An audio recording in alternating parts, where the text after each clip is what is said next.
अच्छेद्योऽयमदाह्योऽयम् अक्लेद्यो शोष्य एव च नित्यः सर्वगतः स्थाणुः अचलोऽयं सनातनः।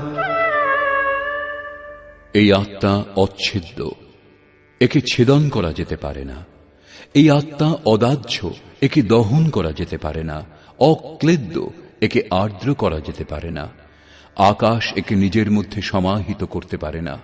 নিঃসন্দেহে এই আত্মা অশস্য, সর্বব্যাপক, অচল, স্থির এবং সনাতন। অর্জুন বলেছিলেন যে কুলধর্ম সনাতন, এই যুদ্ধে সনাতন ধর্ম লোপ পাবে। কিন্তু শ্রীকৃষ্ণ একে অজ্ঞান বললেন এবং আত্মাকে সনাতন বললেন। আপনি কে? সনাতন ধর্মের অনুযায়ী। সনাতনকে আত্মা। যদি আপনি আত্মাকে উপলব্ধি করবার বিধিবিশেষ সম্বন্ধে অবগত হন, তাহলে সনাতন ধর্ম কি তা আপনি জানেন না। এর কুপরিণাম সাম্প্রদায়িকতার গণ্ডিতে বদ্ধ ধর্মভীরু লোকেদের ভোগ করতে হয়। মধ্যযুগে ভারতবর্ষের বাইরে থেকে মুসলমানেরা এসেছিল মাত্র 12,000। বর্তমানে তাদের সংখ্যা 28 কোটি। 12,000 থেকে লক্ষাধিক হতো, তার বেশি হলে কোটির কাছে হতো। আর কত হতো? এরা আজ 28 কোটির থেকেও বেশি হতে চলেছে। সকলেই হিন্দু, আপনার নিজের ভাই সবাই। যারা ছুতমার্গ অবলম্বন করার জন্য নষ্ট হয়ে গেছে, তারা নষ্ট হয়নি, তাদের সনাতন অপরিবর্তনশীল ধর্ম নষ্ট হয়ে গেছে। যখন ম্যাটার, ক্ষেত্রের কোনো বস্তু এই সনাতনকে স্পর্শ করতে পারে না, তখন ছোঁয়া খাওয়ার এই সনাতন ধর্ম কিভাবে নষ্ট হবে? এটা ধর্ম নয়, কুরীতির পরিস্থিতি ছিল, যার ফলে ভারতে সাম্প্রদায়িক মনোমালিন্যের বৃদ্ধি হয়েছে, দেশ বিভাজন হয়েছে ও রাষ্ট্রীয় একতা আজও একটি সমস্যার বিষয় হয়ে দাঁড়িয়ে আছে। এই সকল কুরীতির কাহিনীতে ইতিহাস পরিপূর্ণ। হামিরপুর জেলাতে 50-60টি পরিবার কুলীন ক্ষত্রিয় ছিল। আজ তারা সকলেই মুসলমান। না তাদের উপর গোলা বারুদের হামলা হয়েছিল, না তরবারির। তাহলে কি হয়েছিল? এক রাতে দু একজন মৌলবী সেই গ্রামের একমাত্র কুয়োর কাছেই লুকিয়েছিল, কারণ কর্মকাণ্ডে বিশ্বাসী ব্রাহ্মণ সর্বপ্রথম এখানেই স্নান করতে আসবেন। যেই তিনি এসেছিলেন, অমনি তাকে সেই মৌলবীরা ধরে তার মুখ বন্ধ করে দিয়েছিল। তার সামনেই তারা কুয়ো থেকে জল তুলে কিছুটা জল পান করে বাকি উচ্ছিষ্ট জলটুকুর সঙ্গে এক টুকরো রুটিও তাতে ফেলে দিয়েছিল। পণ্ডিত মশাই নিরুপায় হয়ে তাদের দেখতেই থেকে গিয়েছিলেন। তারপরে তারা পণ্ডিত মশাইকে সঙ্গে নিয়ে চলে গিয়েছিল এবং তাকে নিজেদের ঘরে বন্ধ করে দিয়েছিল। পরের দিন তারা হাত জোড় করে পণ্ডিত মশাইকে ভোজনের জন্য নিবেদন করাতে তিনি রেগে বলেছিলেন, তোমরা যবন আর আমি ব্রাহ্মণ, আমি কি করে এই ভোজন গ্রহণ করব? মৌলবীরা তখন বলেছিল, মহারাজ, আপনার মতো বিচারবান লোকদের আমাদের বড়ই দরকার, ক্ষমা করবেন। এরপর পণ্ডিত মশাইকে তারা ছেড়ে দিয়েছিল।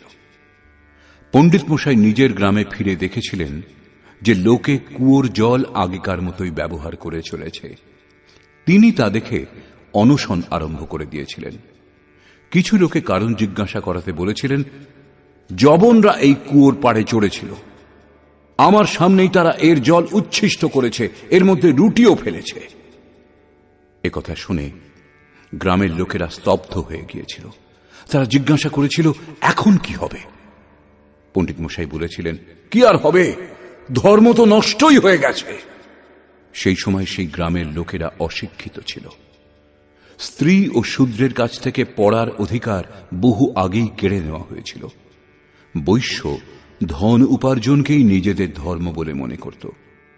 ক্ষত্রিয় চারণগণের প্রশস্তি গানেই মগ্ন ছিল।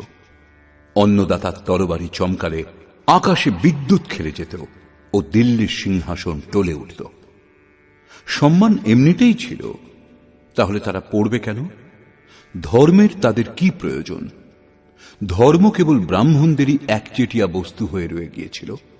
তাঁরাই ধর্মসূত্রের রচয়িতা, তাঁরাই এর ব্যাখ্যাকার এবং তাঁরাই এর সত্য মিথ্যার নির্ণায়ক ছিলেন।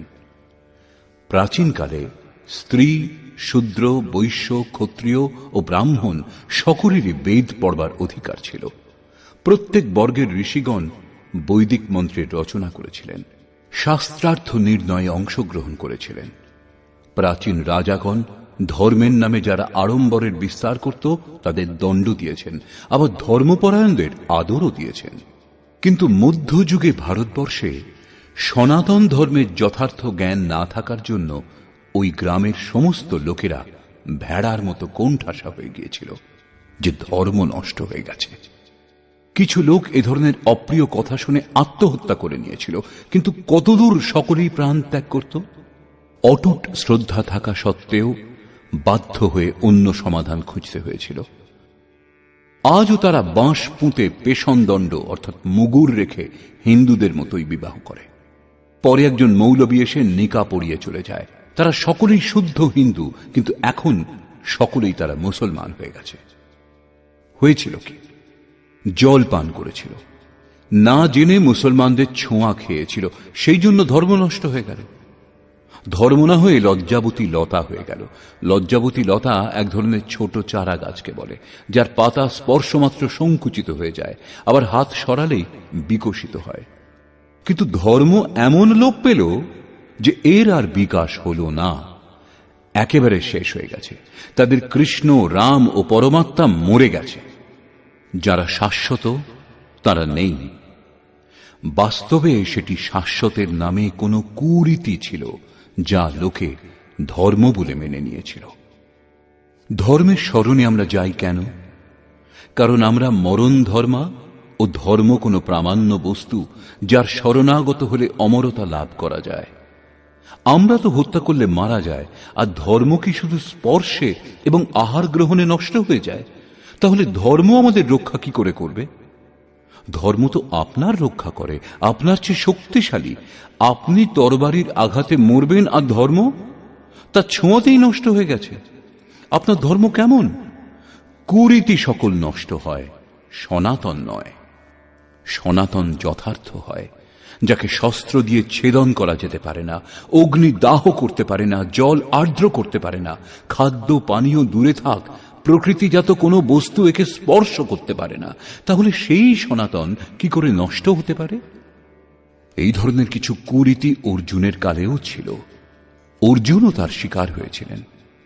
তিনি বিলাপ করে কাতরতার সঙ্গে প্রার্থনার ভঙ্গিতে বললেন যে কুলধর্মই সনাতন। যুদ্ধ হলে সনাতন ধর্ম নষ্ট হবে, কুলধর্ম নষ্ট হবে, এবং কুলধর্ম নষ্ট হলে আমরা অনন্তকাল ধরে নরকে বাস করব। কিন্তু শ্রীকৃষ্ণ বললেন, এই অজ্ঞানতা তোমার মধ্যে কোত্থেকে উৎপন্ন হল? তাহলে প্রমাণিত হল যে সেসব কুরীতি ছিল। তবেই তো শ্রীকৃষ্ণ তার নিরাকরণ করলেন এবং বললেন, আত্মাই সনাতন। যদি আপনি আত্মিক পথ সম্বন্ধে অবগত নন, তবে আপনি এখনো সনাতন ধর্মে প্রবেশ করতে পারেননি। যখন এই সনাতন শাশ্বত আত্মা সকলের অন্তরে পরিব্যাপ্ত, তখন কেমন করে খোঁজ করা হবে? এই প্রসঙ্গে শ্রীকৃষ্ণ বললেন,